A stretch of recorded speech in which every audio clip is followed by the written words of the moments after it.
नमस्कार दोस्तों, स्वागत है आप सभी का हमारे YouTube चैनल आर के योजना पर।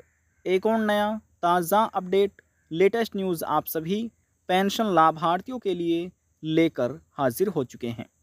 उत्तर प्रदेश के मुख्यमंत्री योगी आदित्यनाथ की सरकार की तरफ से प्रदेश राज्य के अधीन आने वाले दिव्यांग, विधवा, वृद्धावस्था, कुष्ठावस्था, तलाकशुदा पेंशन धारकों को दिवाली त्यौहार के अवसर पर 3-3 हज़ार रुपये पेंशन राशि दी जा रही है। सीधे लाभार्थी के बैंक खाते में ट्रांसफ़र की जा रही है। लेकिन इसी बीच लाखों ऐसे दिव्यांग, विधवा, वृद्धावस्था, कुष्ठावस्था, तलाकशुदा पेंशन धारक भी हैं जिनके बैंक खाते में ये 3-3 हज़ार रुपये पेंशन राशि को ट्रांसफ़र नहीं किया जाएगा। दोनों के बारे में इस वीडियो के माध्यम से आपको जानकारी मिलने जा रही है। प्रूफ के साथ यहाँ पर हम आपको जानकारी देने जा रहे हैं। यदि आप भी उत्तर प्रदेश राज्य के निवासी हैं, दिव्यांग, विधवा, वृद्धावस्था, कुष्ठावस्था या तलाकशुदा में से किसी भी एक पेंशन का लाभ प्राप्त कर रहे हैं, आपकी भी पेंशन बनी हुई है, आज की यह खबर, यह जानकारी आपके लिए ही है। वीडियो की शुरुआत करने से पहले हमारा आपसे निवेदन है, यदि आप हमारे चैनल पर पहली बार आए हैं तो चैनल को सब्सक्राइब ज़रूर कर लीजिएगा। साथ ही बेल आइकन के बटन को प्रेस करना ना भूलें, ताकि जो हमारी वीडियो का नोटिफिकेशन है वह सबसे पहले आपको प्राप्त हो और आप सबसे पहले ही उसका लाभ उठा सके। चलिए वीडियो की शुरुआत कर लेते हैं। देखिए, सबसे पहले हम बात कर लेते हैं यहाँ पर कि कौन से वे पेंशन धारक हैं जिनके बैंक खाते में दिवाली के त्यौहार के अवसर पर पेंशन राशि को ट्रांसफ़र नहीं किया जाएगा, जिनको पेंशन के रूप में एक दिवाली का गिफ्ट वितरण नहीं हो पाएगा। आप किसी भी पेंशन योजना का लाभ ले रहे हो, दिव्यांग, विधवा, वृद्धावस्था, कुष्ठावस्था, तलाकशुदा सभी पेंशन धारकों के लिए आज की यह एक महत्वपूर्ण जानकारी है। देखिए, यहाँ पर सरकार केवल और केवल उन्हीं लाभार्थियों के बैंक खाते में पेंशन को ट्रांसफ़र कर रही है जिसका पेंशन का EKYC पूरा हो चुका है। EKYC का मतलब होता है कि पेंशन धारक का सत्यापन, पेंशन धारक जीवित है या उनकी मृत्यु हो चुकी है या शादीशुदा है, कि कैसे वे पेंशन धारक हैं। ये यहाँ पर उनको लाभार्थियों को जो डिटेल होती है सरकार को मालूम हो जाती है आपकी पेंशन का EKYC होने के बाद।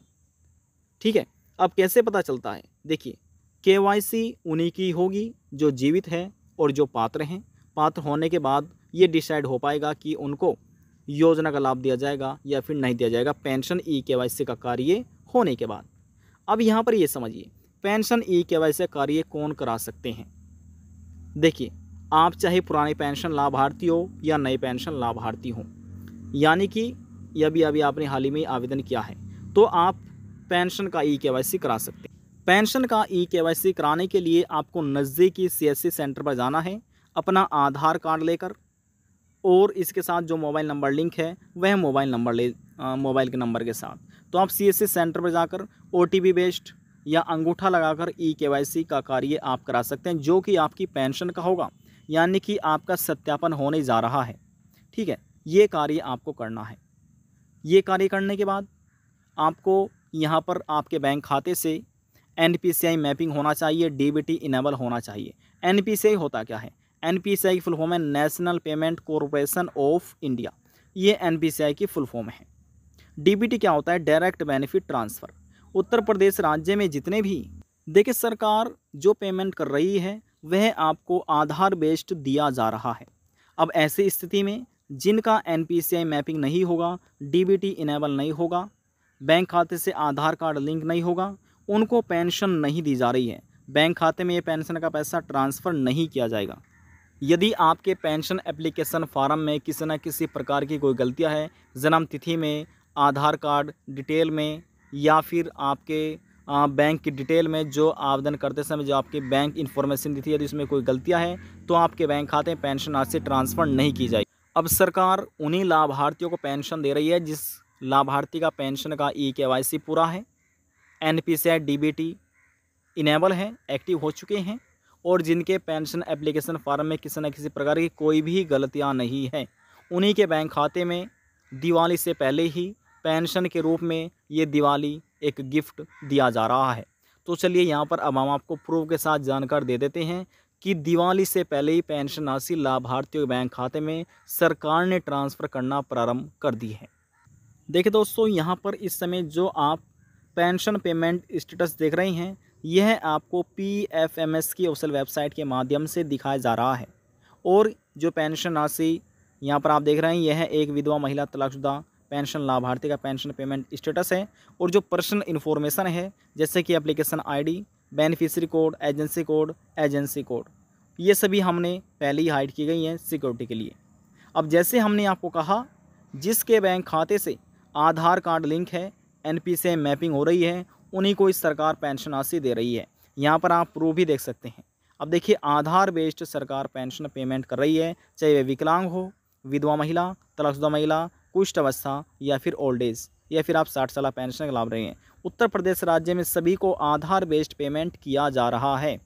ठीक है, तो 3000 रुपये यहाँ पर आप पेंशन अमाउंट देख सकते हैं। ये कार्य पूरा हुआ, ये पूरा हुआ, ये पूरा हुआ, ये पूरा हुआ, ये पूरा हुआ, यानी कि 1 2 3 4 5 6 पेंशन प्रक्रिया में पेंशन राशि बैंक खाते में ट्रांसफ़र हो चुकी है। 3000 पेंशन अमाउंट देखिए, और किस तारीख में पेमेंट किया गया है, दिवाली त्यौहार से पहले ही। तो चलिए, ये तारीख आप देख सकते हैं। देखिए, क्रेडिट डेट यहाँ पर लिखी हुई है 19/10/2024, यानी कि 19 अक्टूबर 2024 को ही पहले ही सरकार की तरफ से ये पेंशन पेमेंट कर दिया गया है। बैंक खाते में 3000 रुपये क्रेडिट हो चुके हैं।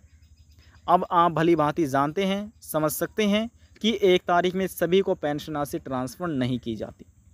दिवाली त्यौहार नज़दीक आते आते लगभग सभी के बैंक खाते में ये पेंशन पेमेंट पूरा कर दिया जाएगा। आप उत्तर प्रदेश राज्य के किस ज़िले के निवासी हैं? क्या आपको पेंशन पेमेंट मिल चुकी है? क्या आपको दिवाली उपहार पेंशन के रूप में मिल चुका है? मिला है या फिर नहीं मिला, आप हमें कमेंट करके एक बार ज़रूर बताइएगा। आज की जानकारी में बस इतना ही। यदि आपको हमारी दी जानकारी पसंद आई तो वीडियो को ज़रूर लाइक कर दीजिएगा। आपके एक लाइक से हमें बहुत ज़्यादा मोटिवेशन मिलता है।